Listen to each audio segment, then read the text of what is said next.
Buenas, estamos chegando com o Fox Nitro, mais um Fox Nitro em mais uma semana importantíssima no automobilismo e um Fox Nitro com um cenário um pouquinho diferente hoje. Vamos abrir a câmera maior aqui para a gente ver todo mundo de poltroninha nova. Vitor Batista, piloto brasileiro de turismo. Tudo bom, Vitor? Tudo bem com você. Prazer recebê-lo aqui. Obrigado pela oportunidade.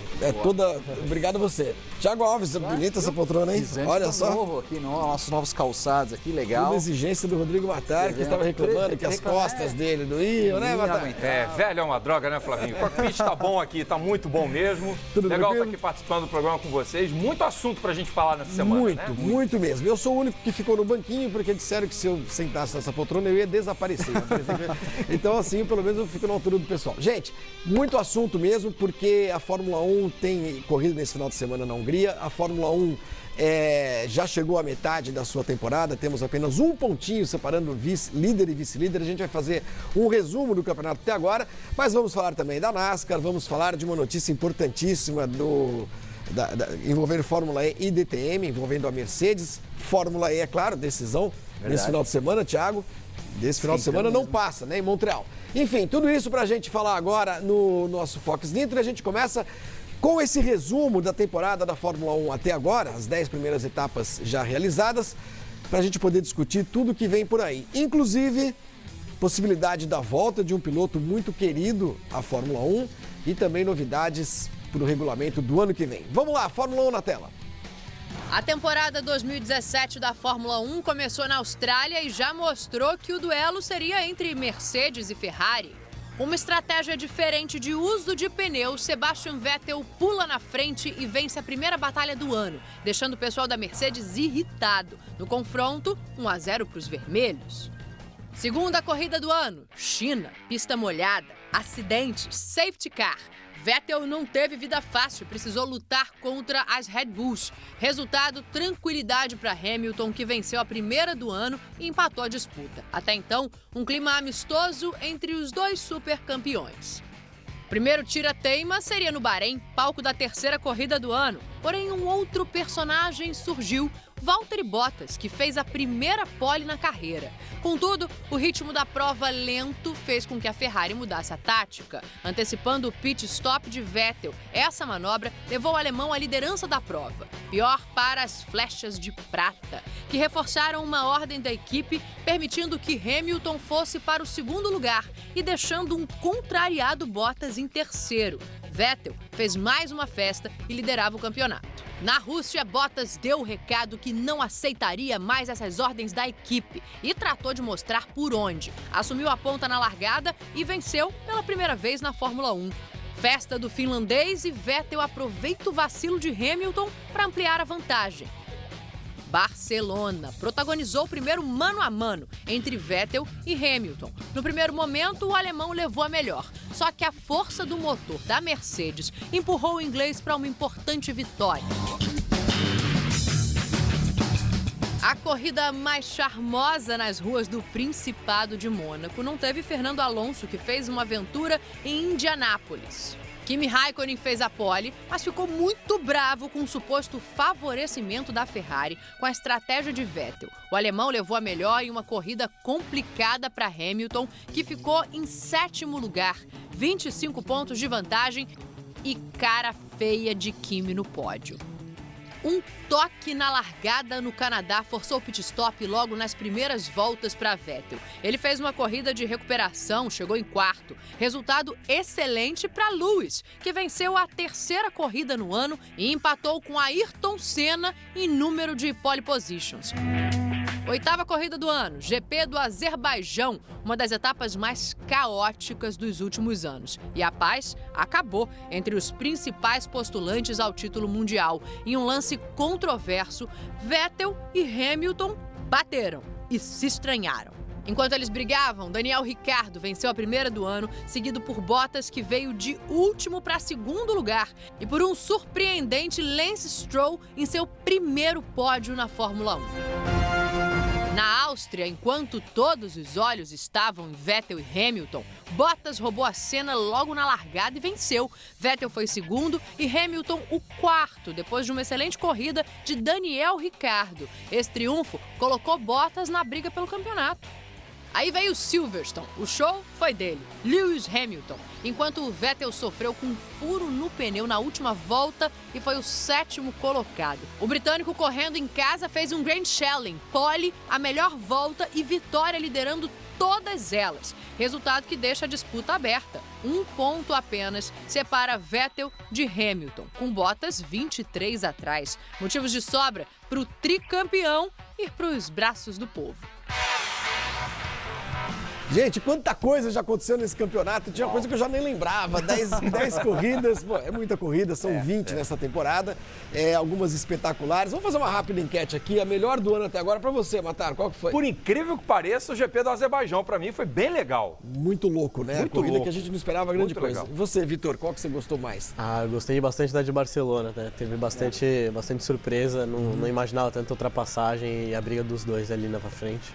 E é uma pista que eu foi a também primeira vez corri, que né? eles se pegaram, né, pra valer no ano, né? Se encontraram na pista. E você, Thiago? Verdade, acho que realmente concordo com os dois. São as duas melhores provas do ano. O Azerbaijão por toda a irracionalidade da prova, mas acho que a mais divertida foi essa da Inglaterra. Acho que bacana você ver um piloto que nem o Lewis Hamilton ganhar e ir pros braços do povo ali se jogar, toda uma quebra de protocolos, talvez no lugar mais rígido e cheio de protocolos do mundo que é a Inglaterra. Bom, eu vou ficar com o Azerbaijão, porque foi a que a gente esperava menos. Foi tão ruim no ano passado. E foi excelente. E foi excelente, quebrou o pau, acabou a paz, né, e tal. Vamos dar uma olhadinha na classificação do campeonato depois de 10 etapas, quer dizer, corre, no final das contas, um único pontinho separando Vettel de Hamilton, 177 a 176. Ambos já tiveram, Thiago, os seus azares, os seus problemas. O Hamilton com perda de posição no grid, o Vettel também já teve esse tipo de coisa, já teve punição. E com essas, o Bottas vai chegando aí, ó. Ele se dá o direito, claro. De lutar pelo título. São quantos pontos? 23. 23 para o líder e 22 para o Hamilton. É menos de uma corrida, Thiago. Menos de uma corrida, um entreveiro dos dois, o Bottas pode aproveitar. E outra coisa, o Bottas é um piloto extremamente constante. Vira e mexe, o Bottas, ele chega lá, segundo, terceiro, quarto. Ele tem menos baixos do que altos em relação aos outros pilotos. Cada um já foi 7º colocado numa prova, cada um entre o Vettel e o Hamilton. E o Bottas não, o Bottas está sempre ali, pelo menos de quarto, terceiro. É um cara muito constante. E num duelo entre os dois, essa regularidade pode ser o trunfo do finlandês. Ricciardo, ou Ricciardo. É o mesmo cara, os três. O mesmo cara. Bom, é um grande nome, fora, evidentemente, os pilotos da Ferrari. Os pilotos da Ferrari, né? Numas, né? Tô falando só de um, porque o Raikkonen... Em termos de resultado, sim, né, Flávio? Mas a gente também não pode descartar o Max Verstappen quando tem possibilidade. O equipamento dele não falha, o Verstappen vem para cima. Mas o Ricciardo é um cara que pode ali incomodar, roubar uns pontos ali importantes, ser um fiel da balança nessa briga que, infelizmente, o Raikkonen não está fazendo parte, mas tem o Bottas, que pode incomodar. De repente, até eu tenha sido mal interpretado quando eu falei que o Bottas era favorito ao título, mas é um dos favoritos, que a gente vê que pela pontuação ele tem chance, sim. Vai que quebra o Vettel, vai que quebra o Hamilton, e ele tá lá na regularidade que o Thiago apontou, que é o trunfo do finlandês nesse campeonato. E você comentou um negócio interessante, Matar, que é o seguinte, o do Ricciardo. O Ricciardo, ele é um cara... Chegou a 5 pódios seguidos. 5 agora, pódios né, seguidos, 5 pódios seguidos com uma vitória. E outra coisa, nós começamos o ano com uma ótima atuação do Verstappen. O Verstappen é um fenômeno. Ano passado nós tivemos um show do Verstappen. E o Ricciardo foi um cara que se reinventou esse ano aqui, sendo muito mais competitivo. Ok, menos problemas que o Verstappen, mas toda a corrida fazendo ali o que dá para fazer o carro. Especialmente o que ele fez no Azerbaijão é um troço assim espetacular, né? Não, espetacular. É um grande piloto. Agora, o Verstappen, você falou, teve problema. Muito problema. Nas últimas corridas, essa última ele terminou, esse Silverstone ele terminou. Atrás do Ricciardo. Atrás do Ricardo, mas nas colocado. 7 anteriores ele quebrou em 5, não foi nem batida, foi, né, Vitor, é duro, né? O cara é moleque, é bom demais, mas o carro precisa ajudar, né? Desde o começo ele provou que ele é um piloto meio que fora da curva, né? Sim. Eu tive a experiência de conversar com ele já, eu fui correr na Europa de kart em 2014, então eu conheci ele, conheci o pai dele. E realmente, desde a época de kart, ele era um piloto fora da curva e todo mundo notou isso, a gente viu agora na Fórmula 1. Mas é o que vocês falaram, né? O pessoal chega na Fórmula 1, além disso, é um menino, né? Chegou na Fórmula 1 com aquela vontade de mostrar serviço, acabou mostrando e agora acabou tendo todos esses problemas mecânicos. Mas isso faz parte, né, do esporte, Claro, né, Vitor? do Faz aprendizado. parte, Você sem conheceu dúvida. o pai dele, o pai e o filho. O pai do Verstappen, o Jos Verstappen, é tipo o Benja. O filho dele tem que ajudar a atravessar a rua. Entendeu? Não deixa eu pegar o ônibus sozinho, não tem a menor Tem que parar no chance. posto de gasolina porque não sabe abastecer o carro. O Verstappinho, né? O Max, ele acaba sendo muito mais adulto do que o Jos Verstappen era uma coisa. Quem de dirige em louco, casa é a mãe, né? é a mãe, ó. Porque a mãe é muito mais piloto que o pai. Falaram que a mãe ensinou a família inteira. Ela era kartista, né, Vitor? É a mãe que ensina E tudo. andava lá. bem. Andava bem. Muito bem, muito bom, legal demais. Bom, estamos aí então com esse empate técnico depois de 10 etapas no campeonato.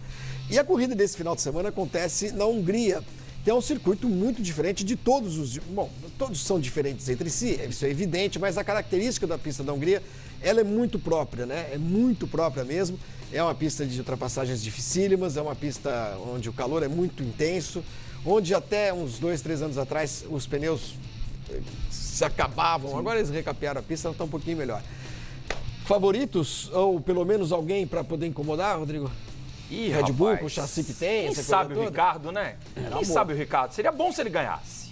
Seria bom para dar um fogo nesse campeonato. Mas a Ferrari, se fizer tudo direitinho, acho que o Vettel tem condição de ganhar. Mas é incógnita. Eu não arrisco palpite nenhum, mas gostaria de ver o Ricardo vencendo no GP da Hungria, que ele já ganhou também. E não pode acontecer nada errado em classificação, né, Tiago? Na classificação é chave. Meia corrida. Nem troca de meia câmbio, corrida. né? Que troca de câmbio ali é fatal. E esse acho que é o próprio principal calcanhar de Aquiles da Ferrari, porque o Vettel tá meio pendurado com algum dos componentes dos seus motores, então o Vettel pode ter que trocar alguma coisa. Se trocar na Hungria, perde a liderança do campeonato. Eu também acho, porque se largar Não dá em pra sexto, passar. sétimo... Que na prova seguinte em Spa-Francorchamps isso não vai fazer muita diferença. Que dá para recuperar, mas em Hungaroring, praticamente zero de ultrapassagem. Você já correu lá, Vitor? Já corri lá, ano passado eu corri com o World Series, né? Aham. E é uma pista, é o que vocês falaram, é difícil de ultrapassagem, então Que época do ano você correu lá? eu corri um pouco antes de junho, acho que foi. Então não estava tão quente. Não estava tão quente, graças a Deus, porque todos os pilotos que a gente foi conversar, todos os pilotos que... Na verdade foi a primeira experiência minha com um carro grande mesmo, né? O World Series, então eu fui conversar, é um carro muito pesado, tem uma carga aerodinâmica muito alta. E a gente cansa em toda a corrida, não adianta falar que você vai sair do carro depois da corrida sem cair uma gota de suor, que é impossível. O World Series é o que a gente tem hoje, que a gente mostra aqui no Fox exatamente. Sports, com outro nome, que chama Fórmula Fórmula V8, V8. mas são carros muito rápidos, muito potentes, pneuzão, né? Quer dizer, Pneuzão. asa para burro, então ali em Budapeste... Berro de motor maravilhoso. uns V8 aspirado, né? Outra coisa. Deve cansar muito, né, Vitor? É, o motor V8, 560 cavalos, chega a 320 em Monza, então é sem Como é que foi a sua comentários. corrida né? lá na Hungria? Vocês lembram? E é o que eu falei, é o que a gente comentou agora, né? Você largou mal, fez a classificação, não largou na frente, esquece, porque é uma pista muito difícil de ultrapassagem.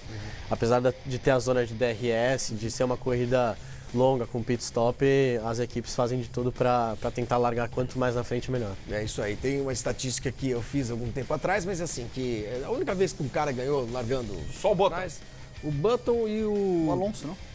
Mansell, talvez, em alguma corrida lá. Mansell em 91, 12º e 89. Aquelas coisas que assim, não vai acontecer São de as novo. exceções, né?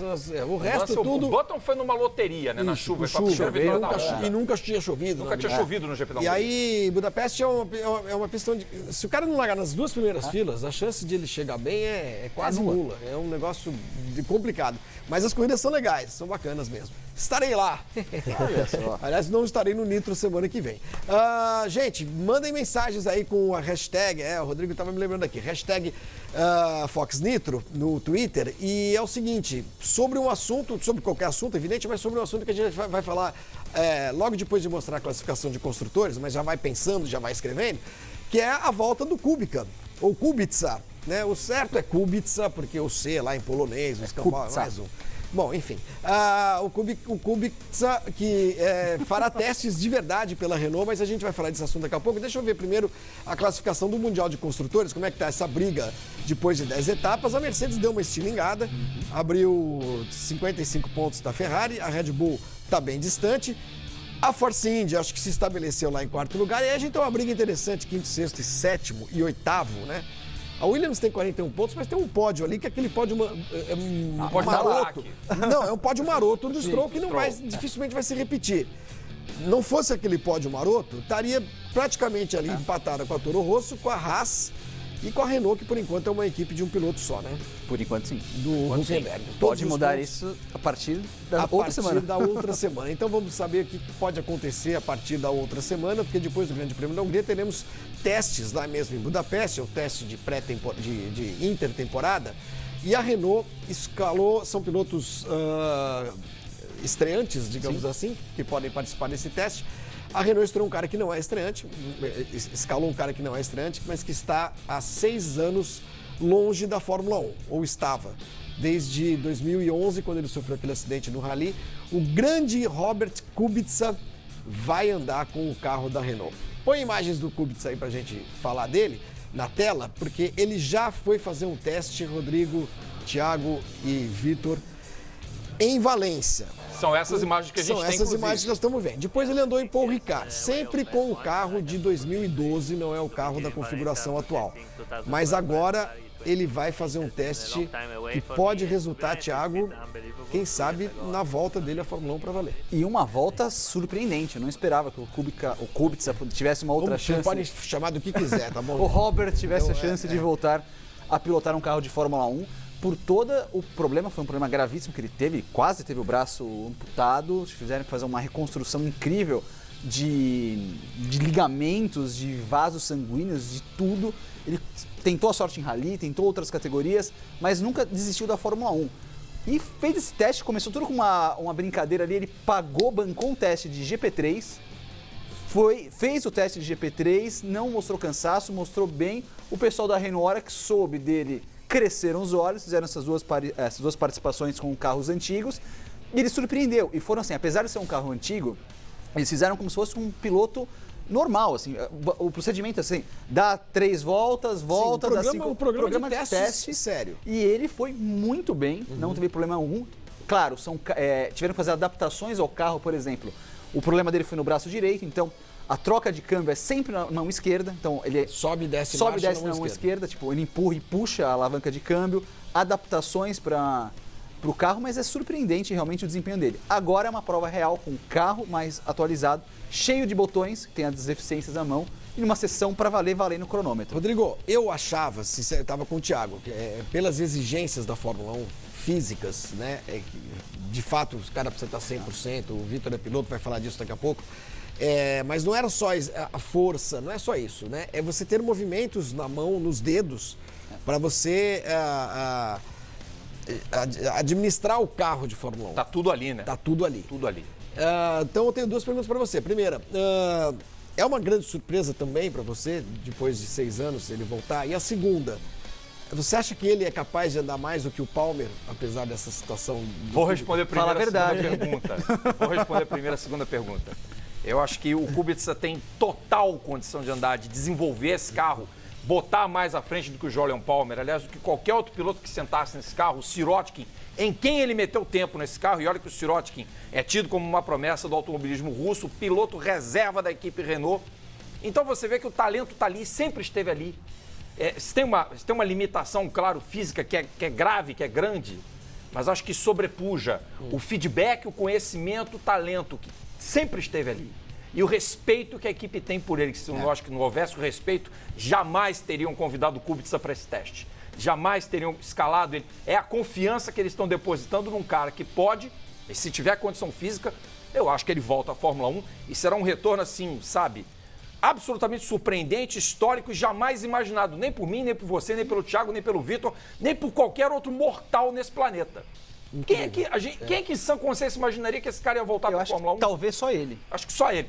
Ele foi a única pessoa que acreditou nele foi ele mesmo. E ele bancou esse teste da Fórmula do GP3, talvez para se autotestar, porque é um carro rápido também, né, Vitor? É um carro potente, bastante. Sem dúvidas. E aí, pergunta para você que é piloto, quer dizer, vocês se preparam feito touros, né, galera? Vocês são fortes, enfim, tem que ser, a corrida é longa. Você acha que isso que o Rodrigo falou funciona? Quer dizer, o talento acaba se impondo a alguma restrição física que ele possa ter? Eu acho que sim, além do talento dele, ele teve toda a experiência durante anos, né? Faz 6, 7 anos aí que ele não está sentando profissionalmente no carro. Apesar das dificuldades, ele vem pensando no que ele fazia. E piloto que aprende a pilotar uma vez, e não é qualquer piloto, ele andava bem, ele era o destaque.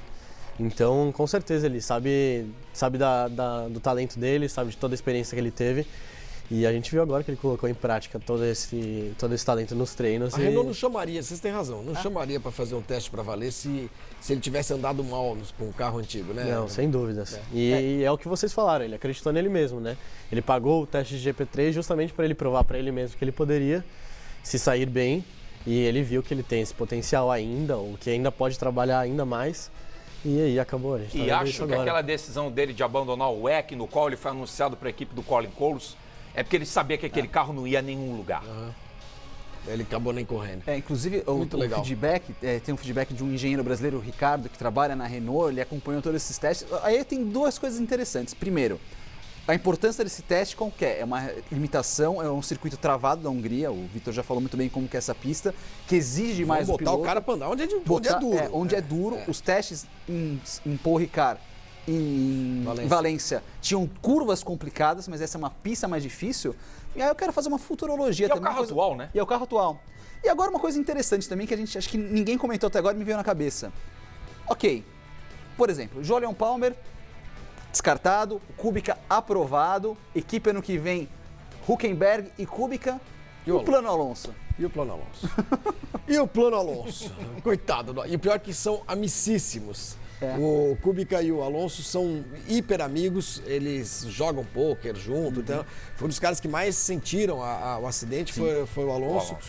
E tá dando maior força também para essa volta. Não sei o plano Alonso, não sei o plano Honda, Fórmula Indy. plano McLaren, isso aí ninguém sabe o que vai acontecer. Bom, pra gente fechar o assunto Fórmula 1, vamos falar de uma notícia dessa semana também, que, aliás, da semana passada, perdão, do meio da semana passada, que foi a definição do Halo, ou Halo, ou Halo.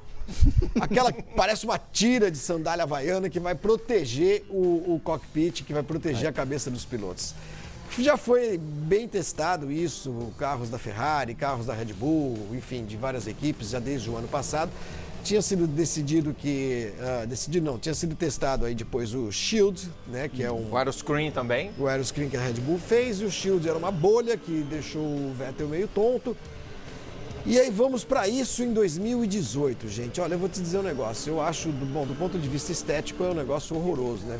Pavoroso, né? As fotos estão aí para não deixar mentir, né? As imagens mostram que... Olha, é muito esquisito, né? Eu juro, eu não sei o que pensar. Sabe por quê? Porque se você é contra, frontalmente contra, você está sendo contra algo que... Pode salvar vidas. Pode salvar vidas, protege o piloto, é verdade. Se você for 100% a favor, você está aprovando um negócio que, para mim, contraria a natureza da Fórmula 1, né? Aí eu não sei o que pensar, vocês que pensem aí. Fala aí. O Vitor, que é piloto, pode dizer a opinião dele melhor do que Você qualquer um correu aqui. de Fórmula e corre de turismo, então... E aí, Vitor? A principal diferença do Fórmula e do turismo, assim, como sensação do piloto, é a própria capa, enfim, capô, vidro, tudo na sua frente, né? Então, a visão de um piloto que anda de turismo, ela é muito menor do que um de Fórmula. Então, foi o que o Vettel falou, né? Você coloca um escudo aqui na frente, uma proteção de vidro, do que seja material, você se sente um pouco... E no caso não que era seguro, muito mas... curvo, a curvatura era muito próximo. próxima. Muito Não é um para-brisa de automóvel. né? Você não tem o espaço necessário para você se Ou de um movimentar, esporte né? protótipo, Ou de um né? Que é um esporte cockpit protótipo, fechado, mas enfim. Que tem mais distância, inclusive. Então, o que aconteceu? Distorceu a visão. Eu acho que isso é perigoso, inclusive. Não, né? sem dúvidas. A gente consegue ver nas imagens que tem um traço aqui na frente e dois que passam pela cabeça, né? Apesar de falarem da proposta ser de proteger a cabeça e o piloto e tudo mais em acidentes, ou no que seja, é o que vocês acabaram de comentar. Ela foge um pouco do conceito de ser um carro de monoposto, de fórmula, né? E aí, Thiago? Vamos para esse negócio mesmo? Eu ficaria vesgo com esse troço. Não, tem até algumas simulações de... fizeram umas montagens de como seria você tentar fazer uma curva com o ralo, o eixo, enfim. É uma coisa complicada realmente e nós até fora do ar aqui, estava com uma tarde discutindo, nós elencamos alguns acidentes que eu não sei se seria útil ou não. Por exemplo, aquele do Massa da mola. Não sei se pegaria ou não, passar, o braço estaria vazado. Suspensão do Ayrton. O braço suspensão do Ayrton, esse talvez porque o pneu, aquela coisa mais... Mas, por exemplo, o do Alonso, que ele bate na Austrália no ano passado, que ele vai de lado. Eu não sei o quanto é rígido essa parte do Halo, claro, é um negócio resistente, mas aquilo poderia, quebrar, fincar e nele. Entrar na cabeça do Alonso. Imagina que tragédia seria. Capotar, Um carro capotar. O do Justin Wilson, também, que foi na Fórmula Indy, foi um negócio que veio de cima para baixo. Ou seja, isso também não adiantaria, porque pegaria a cabeça do piloto do mesmo jeito. Eu fico pensando o seguinte, e a perspectiva do piloto quando você vai fazer uma curva cega, por exemplo, como o Rouge Radion em Spa-Francorchamps? É temeroso isso. É absolutamente temeroso o uso do halo, do ralo, enfim. Sei lá, eu acho esteticamente feio. Tem que ter serventia. Alguma serventia tem que ter, porque se pensa em segurança, qual é a premissa? É o acidente do Bianchi, qual foi o outro mesmo, Thiago, que a gente estava discutindo também? Quais foram os dois que justificaram? Do filho do Surtees na Fórmula 2. Do filho do John Surtees na Fórmula 2. Pneu batendo Mas, gente, pneu batendo na cabeça de alguém nos últimos anos, foi só esse. Só esse. E aí é mais... me parece mais pertinente você tentar descobrir por que o pneu escapou, porque pelos regulamentos hoje os pneus, né, Vitor, eles são presos por cabos, né? Tem cabos de aço. Exato. Eles não podem mais sair voando, isso já tem bastante tempo. Então, uma medida para evitar que um pneu saia voando e acerte alguém já existe, né? Ela precisa só ser eficiente, só funcionar. Esse troço aí, o acidente, você falou, o acidente do Massa, a mola poderia passar pelo meio dela. Sim. O míssil pode cair na cabeça do cara, sei lá, não sei.